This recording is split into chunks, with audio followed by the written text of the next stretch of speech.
Hi everyone, I hope you're all doing well. Welcome back to my YouTube channel. In today's video, we're going to be discussing how to hold your trades for longer. I'm going to show you all a real example of a trade that I'm currently holding, and I'll go over some of the tactics that I use to be a proficient swing trader. Everything from psychological tricks and tips to actual technical things that you can do to make the holding process a lot simpler. So let's not waste any time, everybody. This is USD JPY on the 4-hour time frame. If you've been watching any of my videos on this channel, you should know that I'm a very big advocate for trading on the 4-hour time frame. It's, in my opinion, the perfect time frame for gauging a higher time frame trend direction, as well as actually executing swing trades. Now, first, I'd like to quickly define what is swing trading. Basically, a swing trade is any position that's held over a day. Now, typically, the positions that I enter on this time frame last anywhere from 3 to 5 days on average. It can certainly get higher than that. I've held trades for upwards of 2 to 3 weeks, but it all varies based on market conditions and what's going on in the world. I'll briefly describe the technical analysis behind this trade and why I got involved before diving into how I actually manage these long-term swing trades. So overall, let me just zoom out here. This is really just a continuation trade to the downside. Obviously, price has been very bearish for quite some time now, and I'm simply trying to ride along with that trend. So let me quickly utilize TradingView's replay mode, and I'll take away the price action that has recently developed, and we'll focus on the past range that I actually used to get involved with this trade. Now, as you can see, this is a very obvious bearish range to the downside. We clearly broke through multiple structural areas to the left, and in my view, the objective and the intention of price is very, very clear cut in this scenario. So I don't just look for any old break of structure to the downside. I'm looking for imbalance, or what many people refer to as fair value gaps. A fair value gap or imbalance is basically a 3 candlestick pattern. It is, for example, this candle here, this candle right here, and then the small bullish candle right afterwards. In between the first and third candle, there is a large full body candle here that has a gap. There's no wicks touching on either side. And for that period of time, there was a huge imbalance between buy and sell orders. Now that imbalance, or some even refer to it as inefficiency, is a draw for price to come back towards that area to fill the gap and then continue in the intended direction afterwards. So it's a huge confluence for me, and I like to line up my Fibonacci retracement numbers with that gap. Now, if you've been watching my videos before, you'll notice that I have an added level here. Usually I just enter from the 71%. I'm collecting data on the 75% as well. So disregard that. I'm still entering from the 71, but both levels actually land nicely on that imbalance. And so what that tells me is there's a high likelihood of price actually retracing upward towards that imbalance, filling it, and then continuing the overall trend. So overall, it's a pretty straightforward setup. Let me just remove replay mode and we can get back to current price. And you'll see that this position is still active. It has not hit take profit yet, which for me is set at the very bottom of this range. So there was very good progress on this position throughout this week. We had a really nice rejection right at the top here at my Fibonacci levels. Both levels were hit actually, which is nice to see. And then we've seen a pretty clear, consistent move to the downside so far. Now I'm going to be holding this over the weekend. At the time of recording, it is late in New York session on Friday. So we're approaching the weekend. Obviously markets are going to be closed. However, nothing in my analysis has changed. So there's absolutely no reason for me to take profits now and close the position. So I will gladly hold over the weekend and see how things develop on Monday. Now, let me quickly measure how long I've been in this trade so far. So from the moment of entry to the point where price is currently at, we are just over 2 days of hold time. So 2 days and 8 hours. Now, really, that's not too bad at all. That's pretty on par with my average hold time because we are nearing completion. Hopefully it gets there very shortly upon market open next week, but 2 days and 8 hours, that's pretty average. So let's dive into the psychology of things. In the grand scheme of things, it's not too hard to hold it for that amount of time, but a lot of people who are accustomed with lower time frames and scalping or even just day trading intra-session are going to find this very difficult, at least at first anyways. But there are definitely some tricks and tips that can help you ease into the process of swing trading and holding your winners for longer. For me personally, the thing that helps me most is occupying myself with other things. Now that could be many things. It could be hobbies, it could be other business endeavors, it could be a 9-to-5 job, it could just be hanging out with friends and family. For me personally, I love to play guitar. As you'll notice, there's a few guitars in my room, a couple on the wall.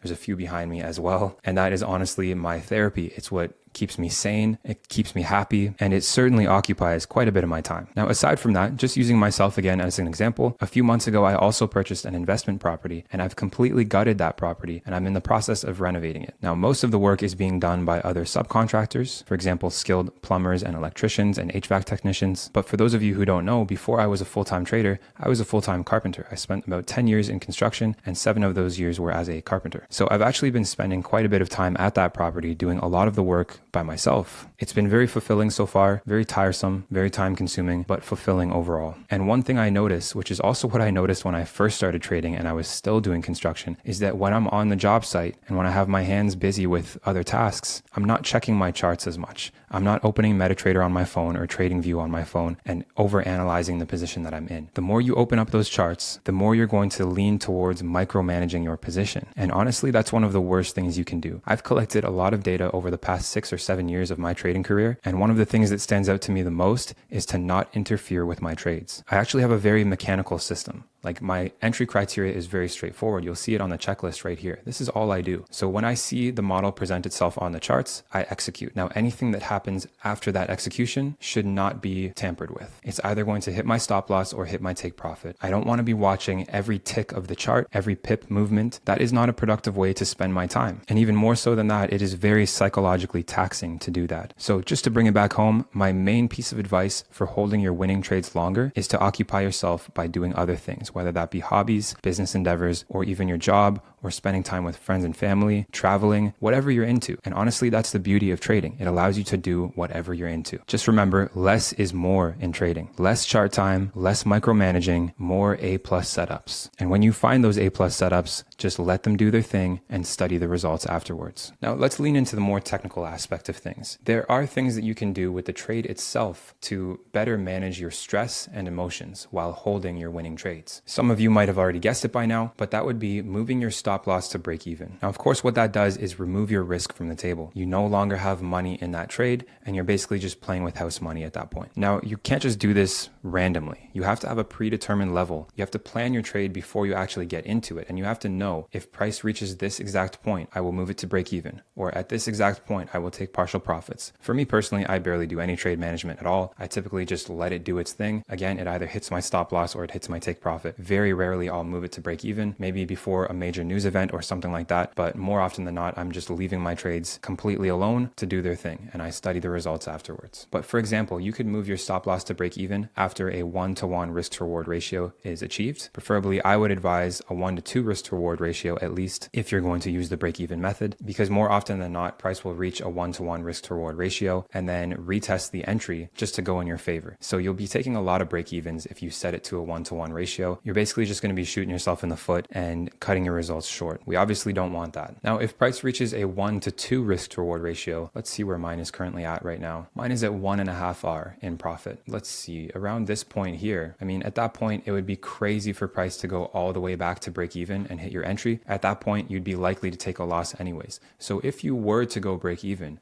I think a 1-to-2 risk to reward ratio would be greatly beneficial. And again, at that point, you're taking all your risk off the table, which of course means you're playing with house money. Now, there's a magical thing that happens when you actually do that. You'll notice all the weight lifted off your shoulders because all the stress is dissipating. Why? Because we're humans. We're very emotional about money. Money runs our society. It dictates what we do in our lives. As much as we want to be emotionless, stoic traders 100% of the time, that's simply not realistic. We are humans. We have emotions. Doing everything we can to block out those naturally occurring emotions would be psychotic in a way. So rather than trying to block it all out or remove your emotions entirely, why not work with your emotions and develop a trading system and management style that is conducive to how you operate? Now, for me personally, again, I've mentioned in so many different videos, I very rarely go to break even. I very rarely do anything with my trades. It's more of a set and forget style of trading. But that's just me. That's what I'm personally comfortable with. I've been doing this long enough where I know that the numbers play out over time, and even if I'm losing some money with a few back-to-back losses, that win is right around the corner and it makes up for those losses. So I tend to not stress very much about my open positions. The market's about to close. It's Friday afternoon. I'm willingly holding this throughout the weekend. I haven't moved my stop loss to break even. I haven't taken any partial profits. I'm just letting it do its thing. Because from a technical analysis standpoint, I trust the trade. I trust what I have entered, and more so, I trust my experience. Now, let's move on to the next technical tip that I'd like to provide you for holding your winning trades longer. And that would be focusing on higher time frames. So I mentioned this at the beginning of the video. I'm a huge advocate for trading on the 4-hour time frame, even sometimes the daily time frame. It's extremely beneficial. Now, the main reason that it's beneficial is because, of course, there's less noise on the higher time frames. Now, that's a phrase that I'm sure you've heard many, many times, but it's a simple truth. If you're trading on the 1-minute time frame or the 5-minute time frame, there's a lot going on. So the more ups and downs you're seeing in price development,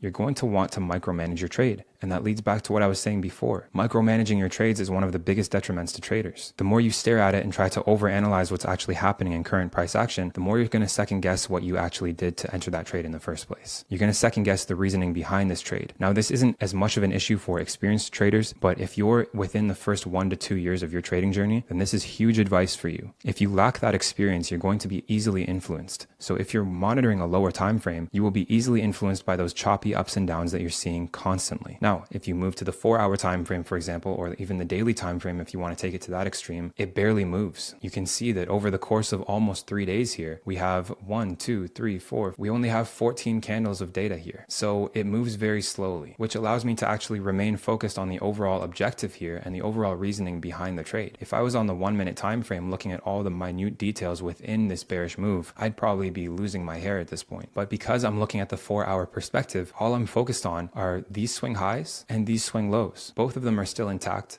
Neither have been violated, which means my trade idea is still intact, so I should just continue holding it because nothing has actually happened yet. There's been good progress for sure, but nothing has actually changed until one of these levels is met. Now, the last thing I want to touch on in today's video is having a long-term mindset versus a short-term mindset. Now, what do I mean by this? Well, it's really easy in today's day and age for traders to be heavily influenced by what they see on social media. Maybe you follow some traders who have a crazy lavish lifestyle, driving exotic cars, maybe they have a fancy watch collection, something like that, right? And it makes you feel anxious. It makes you feel like you're behind in your journey. It makes you feel the need to rush and force results and hurry things up. Now, first of all, comparison is the thief of joy. So please stop doing that. Unfollow those people if you have to. Do whatever extreme measure you need to do to protect your mental health. But in terms of trading, that leads to a very short-term mindset. It makes you want to make profit that day or that week. You want to have a record-breaking week. You want to hit PRs week after week after week. The reality is trading doesn't work like that. So you need to have a long-term mindset. In fact, in January of this year, I had quite the losing streak. I think I had 5 or 6 losses in a row and it sucked, but I'm not looking at my profitability in terms of one singular month. I look at things on an annual basis. Now, looking at things from an annual perspective helps you just zoom out and focus on the macro. I don't need to be profitable every single week of my life. That puts way too much pressure on me. But what are my results on a quarterly basis, a bi-quarterly basis, an annual basis? Am I net profitable long term? Is this a profitable endeavor that I've spent 6 to 7 years of my life mastering? The answer is yes. But if I were to focus on a monthly basis or even a weekly basis, I'd be severely depressed because sometimes there's a lot of ups and downs in trading. You can't just be on a winning streak permanently. It just doesn't work like that. There are many ups and downs. So I guess I should end off this video by just saying, slow down. Just take it easy. Focus on the things that you know you're supposed to be doing as a disciplined professional trader. Treat trading like a business. It's a marathon, not a sprint. One more thing I'd like to add is that I know not everybody wants to be a swing trader, and you certainly don't have to be a swing trader to be profitable or to implement a lot of the things that I talked about today. Day trading can also be vastly profitable, and I in fact do both. I have multiple accounts for multiple different purposes, and I'm able to utilize my dynamic trading strategy in multiple different ways. So I really hope you all enjoyed this video, and I truly hope that it brought you some clarity and some peace in your trading journey, because honestly, this career can be chaotic at times. And even more so, it's incredibly lonely. It's very difficult to talk about these kinds of things with friends and family at times. And I just want you to know that if you're going through a tough time in your trading career, you will get through it if you stick to what you know you should be doing. We're all on a different timeline. We all experience success in different ways and at different times. Just because there's some 17-year-old on Instagram with a Lamborghini flashing it in your face, that doesn't mean that you're behind in your life. That doesn't necessarily mean that you're doing anything wrong. All that matters is that you're progressing at your own pace in a way that's comfortable and efficient for you. Again, hope you all enjoyed this. If you haven't subscribed to my channel, I don't know what you're doing. I try my best to provide value on a regular basis for free on this YouTube channel. So please hit that subscribe button if you haven't already. Hit the like button and comment down below your thoughts on this video. I'd love to chat with you. Thank you all so much for watching, and I'll talk to you all soon.